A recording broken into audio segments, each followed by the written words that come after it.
All right. Hello, everybody. This is Always Bookin Comedy. We are, I'm looking for our guest.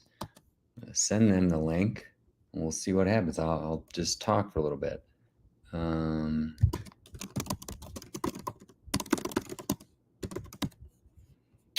Okay. Well, if we're doing a solo episode, I guess we go back to next week. I did a 3-night run with Nathan McIntosh from The Tonight Show. With Jimmy Fallon 3 times on The Tonight Show. Really an incredible talent, so funny, nice guy as well. Let's see, picked him up at the airport. Yeah, we did 3 shows. We did a private show up in the Vale area. Cannot reveal the secret location. Attendance was okay. It was not quite what we hoped. The organizers, I didn't have anything to do with the promotion or marketing of the show. I just agreed to do the show. And so that's kind of a bummer sometimes when it takes certain things to make a show good. You can't just have world-class comedians. You do need people in the audience to laugh. Some other things are usually pretty good lighting. I brought my professional lighting with me and arrived early and set everything up. Man, I can't say enough about arriving early. Recently, I've been showing up to shows like extra early. I don't know if I'm getting old or what that is about me, but I'm realizing that really helps me not be as stressed. So that was good. Having alcohol always helps a show. I hate to say it. I have done some incredible shows with no alcohol, like AA, NA, some of these other sober kind of, what would you call that? Communities, groups. I produced a show at a huge ballroom, one of the biggest shows I've ever put together. There might have been 500 people there, totally sober, everybody clean, and was great. Man, could those people laugh? And they have seen some things. So they were. It was great. It was real. That was really fun, and there was no booze there. So take that one with a grain of margarita salt. That you need alcohol to have a good time. Sunlight usually kills a comedy show if you don't have if you have windows open, windows visible to the outside world, and and light coming in. That's a bummer. We're exiting that phase of the year, which is nice. Pretty soon, we're in August now, probably September. An 8 p.m. show is for sure going to be dark outside. 7 p.m. might still be light. Depends where you are relative to time zone lines, etc. And let's see, what else do you need for a good? You need decent seating. Kind of like a seat that's obstructed isn't good. A seat maybe at the edges isn't terrific. Because you can't see the facial expressions of the comedian, but you can still have a great time. If you go to the McDougal location of the Comedy Cellar, which is one of the most famous rooms in the country, you can be sat in such a position where you cannot see the comic fully, and definitely can't see the front of their face unless they turn towards you, and you can still have a great time because the sound is good. Sound, such an important thing. Sound is very important. We had great sound. Venue partner on this private show. We actually had the best stage of our 3-night run, and maybe the best sound. I think my sound system is comparable to that, but definitely probably a bigger system at least. Maybe more expensive. It does remind me. I gotta make a note. I traveled this weekend, and I'm just back in Colorado, and I need to find a new MP3 adapter, meaning little headphone jacks are they 3.5 millimeter, but a soundboard, a professional soundboard, usually has an input that is 1.25. And I actually need to set up a test because I have a soundboard that I'm going to pull out. I use it during the Vail Comedy Festival for podcast tapings, and sometimes other places. But I need to. There was a soundboard at this venue, and I was trying to play my MP3 player in the soundboard. I had brought the adapter for 3.5 millimeter to 1/4. I think it's 1/4 inch to 1/4 inch. It looks like a headphone jack on steroids, and it didn't work. It was kind of playing through one side, but not in stereo, and it was like a Amazon purchase, and might have just been not. It might just be dysfunctional or broken, and I'm not sure I've used that one, so I need to swap it out for a different one and or test how to make this work. I might actually need a different adapter, like 3.5 millimeter to 2/4 inches, because there's also some places where you can put in right and left. Maybe that will be more reliable. I had an issue at a show in Frisco, Colorado a few weeks ago where I couldn't play music before the show because I didn't have that adapter. I was so proud of myself putting it into my little junk bag and getting it all the way up there and then finding that soundboard, but then it ended up not working, which was kind of a bummer. Having people in a good mood is so important. I wouldn't say that people were in a bad mood, but we're going to get into a listener question here in a second. But this audience was a little older, a little wealthier, and some of the feedback I got afterwards was that the show started too late. It was our standard show start time, and honestly, I would have liked to have started it earlier. So that was just probably the next time we do the show. If we do one, it will be earlier. All right, we got a couple comments online, and then I'm going to get into the next couple nights. And I have not heard back from this person. Let me just see if I possibly have a cell phone number. This looks like it's going to be a solo episode, which is kind of a bummer because this one has bounced around and been rescheduled. But that's it for this person, I'm guessing. Okay, here we go. Gotta be a tough balancing act between getting a venue to say yes, hosting, and also being viable. Yeah, this one was a little different. I guess the venue might have been disappointing because it was really a three-way thing. There was the group that contracted us to do the private show. There was the comedy show, which is me and the comedians and the equipment, etc. And then there was the venue.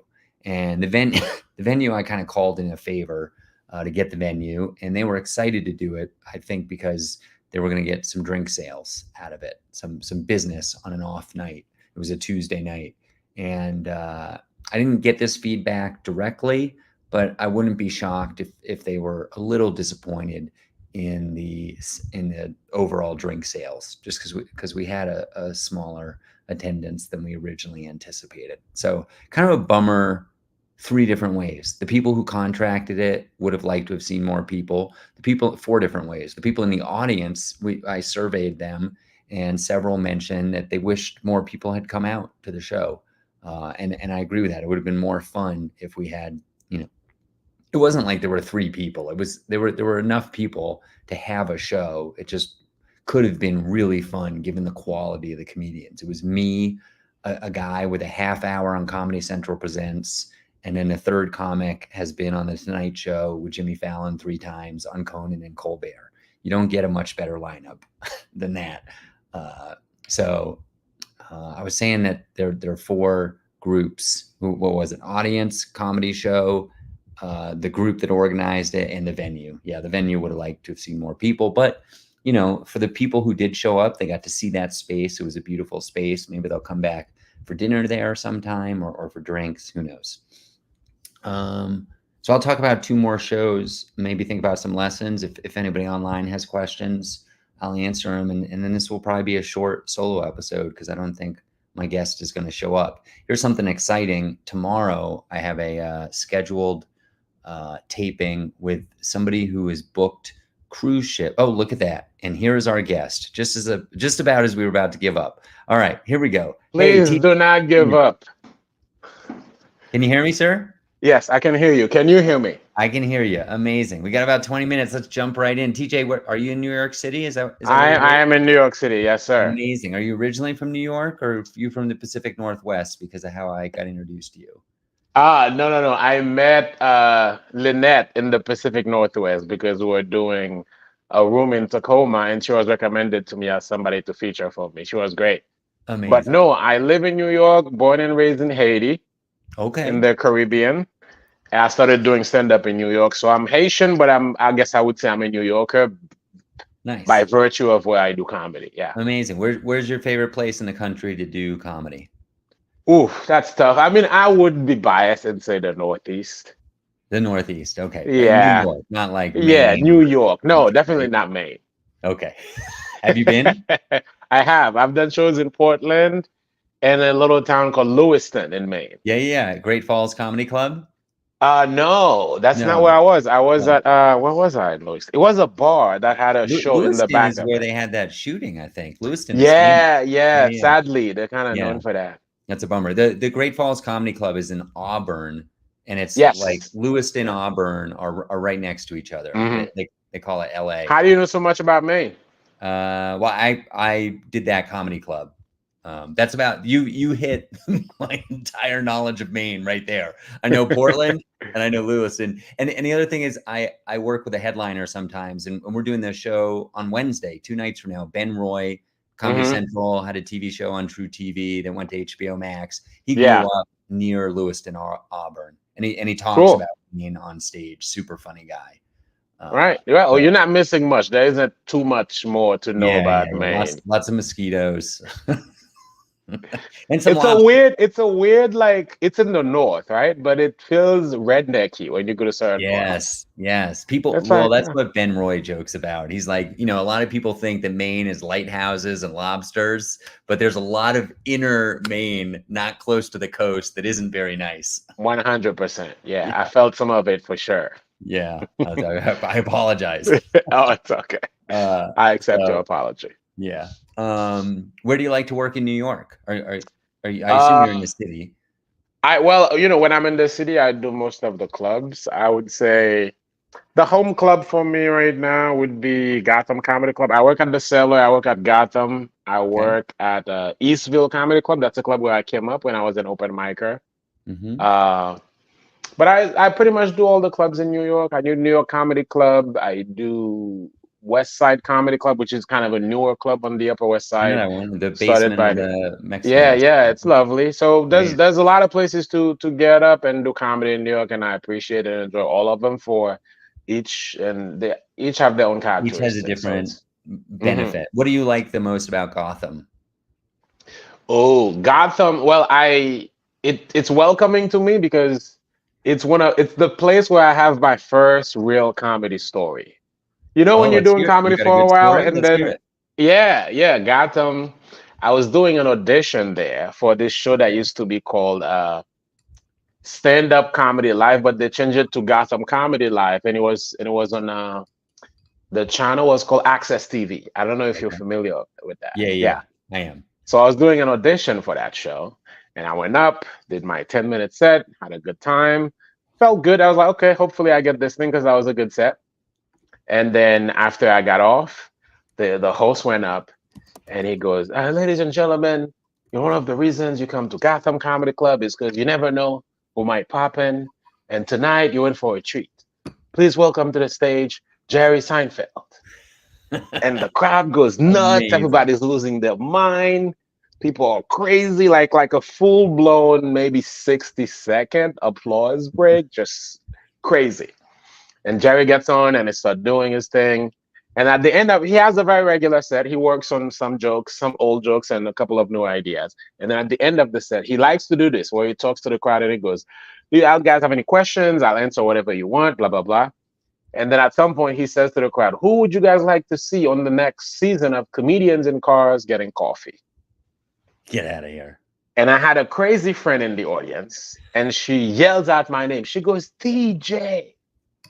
And Seinfeld looks around and he goes, "Who is TJ TJ?" Miller? And he really said it that like that because he's a clean comedian. He really wanted to say, "Who the fuck is TJ? You're telling me I don't know the fucking TJ." And then people pointed to me because I was like in the on the side watching the show, and I became a fan at that point. I was just watching, so people pointed to me, and the rest of the crowd turned and they saw me, and they started clapping. And That's now amazing. I'm getting nervous because I'm like, okay, now these people are giving me props to Jerry Seinfeld. What if he calls me on stage? I don't have any more jokes at that time. I only had that 10 minutes. I already burnt it. But I'm excited anyway. So I'm just watching. And then he takes a look at me and goes, okay, all right. He's like, well, folks, next season we'll have Kevin Hart on the show.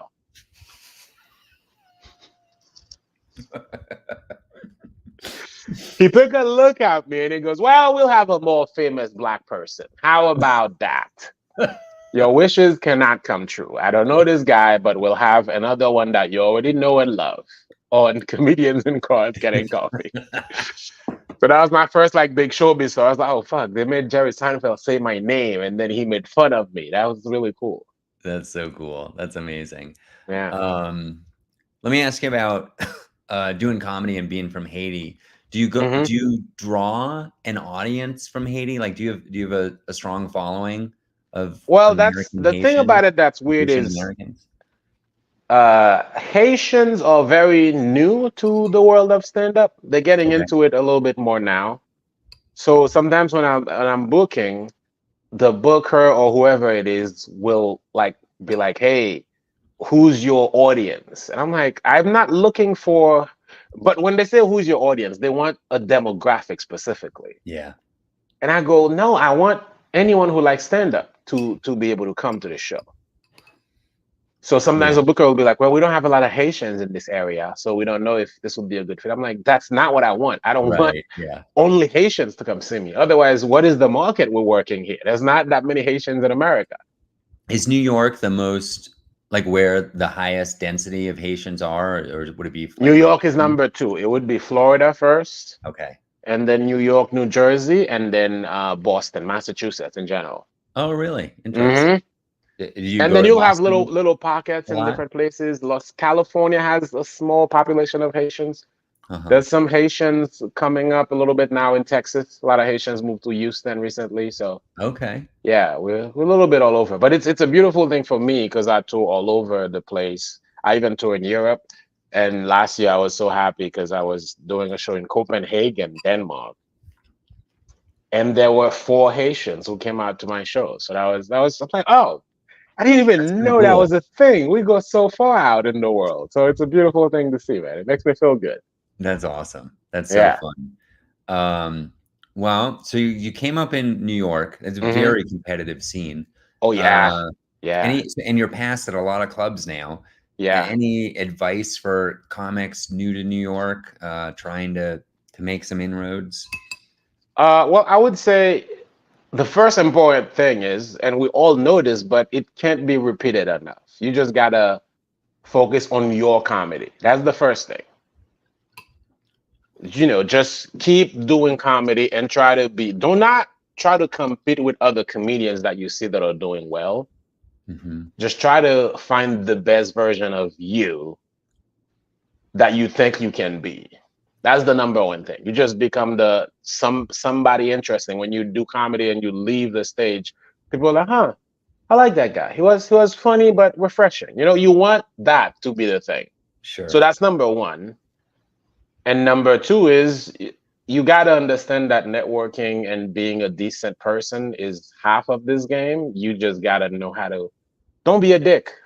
Right. I got to summarize it into that. Don't be an asshole to people because you never know who's going to be someone that can help you further along in your career. Even if it's somebody that cannot help you, don't be a dick to anyone because your reputation is important. Yeah. People like to work with somebody who's not a pain in the ass. Yeah. Absolutely. That's Mhm. a good one. Do you go by TJ on stage or? I do, because people have a hard time saying my full name because my full name is Taneal Joachim and it's French, Haitian, and it's just difficult. My first couple years, I would force people to try to say it, Yeah. and they would practice for a good minute before the host would get on stage. And then as soon as they got up there, they froze and forgot it, They and they messed just it couldn't. up. I was like, Yeah. oh, That's so I can't funny. do this. I got to find a way to make people remember my name. I Yeah. want it to be simple. Yeah. Have you ever performed in French? I have. I have. I'm actually in October. I'm going to Paris for a friend's wedding, and then I decided to put a show together there, and I'm gonna do a bilingual show in Paris, half French, half English. That's awesome. That's Yeah. fun. Um, I have. Do you know Carmen Lynch? I do. I love Carmen. Yeah, Carmen's the best. She came She out and did some of my shows, and most of them in English, but we did two in Spanish as she well. performs in Spanish. Do you also perform in Spanish? No, no, No. no. Okay. I mean, I could introduce her basically. I mean, Nice. That's pretty I speak good. about as much Spanish as I do French, which is un And peu. you in and you in Vail. I didn't know there was a large Spanish speaking population in Vail, Colorado. So it turns out that a lot of wealthy Mexicans Oh, vacation in Vail, especially around Semana Santa, which is Easter. They take the whole week and they come to Vail, and it's kind of remarkable. Vail feels almost like you're in Mexico. Half of the people interesting. walking around are speaking Spanish. Oh, we Um, got to make this happen, Mark. Now I want to do go you to Vail. speak I want to Spanish? come. Oh, nah, Yeah. enough, but Okay. I want to We, see it. we got That to sounds find a really place. cool. We got to find a pocket of French speakers and get you to come out and Yeah, yeah, do a that would French. be dope. That'd be super fun. Yeah. Yeah. So, but as it turned out, at the show that Carmen did in Vail, we did one in Denver as well, and every Hmm. city has Spanish speakers in it. Yeah. In America. But she had people from like Belize, from Spain, from I don't know, like 6 different countries, and they just happened to Yeah. be on vacation in Vail, and yeah. So that That is was super cool. I know she goes to Spain sometimes and she does shows in full yeah, Spanish. yeah. She has an album coming out. I think maybe it's out already now, all in Spanish, which is pretty That's cool. really cool. Yeah, I love Carmen. So let's hear some. So it sounds like you travel quite a bit. Paris, that's Yeah, quite a yeah. lot of travel. You got any good or bad travel stories? Comedy travel stories? Well, there's a lot of them. I got to think of a good one for this podcast. Okay, here's an interesting one. I was in this town in Sweden last April called Gothenburg, and it's I've I heard think that it's that's the where Volvo is, right? yes, it's the second largest town in Sweden, Yep. after Stockholm. And I was doing a show there, and then I finished my show, hung out, went to a little cocktail bar just to kind of take in the city. And I got there, and the bartender came up to me and he goes, "Huh, your hair looks different." And I go, "No, it's the same." And he goes, "No, no, no, it wasn't like that last time you came here." And I was like, "This is my first time in this country, and it's my first time in this city, and it's my first time in this bar." And as we're both talking, and we're both slowly realizing that this guy is This- making the crucial mistake of maybe the one other black person who lives in Gothenburg. And then he's just dawning on him, and he's still full of shame as he uh, realizes. And I was like, all right, it's okay, man. It happens. I what thought it is this, only happened Maine? in America. Yeah, I left the US just to end up in Augustine, Lewiston in Maine. But Uh, it's just like, all right. I don't even think it was meant with it was just like, hey, I know one black person. I'm just gonna assume that's him again. Jeez Louise, that's Yeah. crazy. So you run shows like when you go to Paris and you Hmm. say you're running your own show. What does that mean? Are you finding the venue? Are you Yeah, I How does usually that will work? find the venues and just reach out to the booker of the venue, or some of the venues you just can rent them. So I'll do a lot of that, and then I'll set up a ticketing service either through my Eventbrite or through whatever the venue has, and then I promote them What myself. And then when you rent a space, what's Mhm. the most successful show you can remember that you've done like that? Oh my, Atlanta. I rented a small theater in Atlanta Okay. that sits about How did you 170. find the theater in the first place? Was it like a referral from a comedian, online search? Online search for the most part. Some of them are referrals for comedians, but for the most part, when I'm going to a city, usually I'll try to talk to the clubs in that city. And a lot of clubs will not talk to you if they don't think you're famous enough, which is fair. Mhm, That's their business. mhm, And so if I can't get any bite from the clubs, I look up small theaters in that city. And then I'll mhm. find the ones that are in good locations that have good reviews that people seem to like. For me, the sweet spot, because I'm not that big yet, so the sweet spot is between 70 and 150 seats. So Okay. if I can find a place that can cover that, I'll reach out to them and then ask what the deal is. How can we set up something? What days they have available? The only thing that's annoying about it is sometimes those theaters, they will ask you for a certificate of insurance, liability insurance. Are you Yeah. familiar with that? I have insurance. In fact, Oh, I yeah. gotta renew it soon. I spend a lot of money on it because I run a lot of Yeah. shows. Yeah. So that can be annoying, but it is what it is. You know, you never have to deal with that when you're doing a club.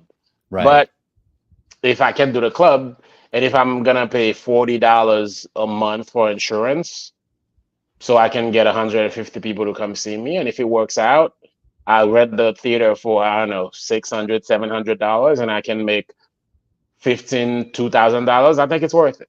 Yeah, totally. Absolutely. So how big was the oh, real quick before before we move on, we got a Mhm. comment online on YouTube. This is about the bartender in Gothenburg. The guy probably told everybody he met Kevin Hart. You know what's funny? In America, once in a while, I'll get a comment that I look like Kevin Hart, but when I go to Europe, I hear it all the time. I think How tall are Kevin you, Hart is the DJ? most famous comedian in Europe. How tall are you? I'm 6 feet tall, so I'm That's way taller than ridiculous. him. Nobody in their right mind would confuse you with Kevin Hart. Some Europeans do, which is weird. It's weird. That's hilarious. Okay, so in Atlanta, how big was the space you found at this The successful space in show? Atlanta was 170. Wow, 170. Okay. Yeah. Now, how do you so you get the tickets up on Eventbrite, you rent the hmm space, you get the insurance. How are hmm you marketing the show? How do you live in New York? That's I a live in New thousand York. miles away. How are you getting people Yeah. out? So the way I look at it is it's an investment in that city. I'm building a relationship to that city because I'm gonna keep touring. That's the Yeah. job that I want to do anyway. So Hmm. I'll go on I'll use Eventbrite. Eventbrite has an ad system where you can promote your shows there based on, like the city where you are. So I'll do that. And then I'll do a lot of Instagram and Facebook. And I have a mailing list of about 10,000 people. Obviously, that's spread all across the country. So it's not gonna What service do you use for your mail? MailChimp. Nice. Do Yeah. you pay a lot of money for that?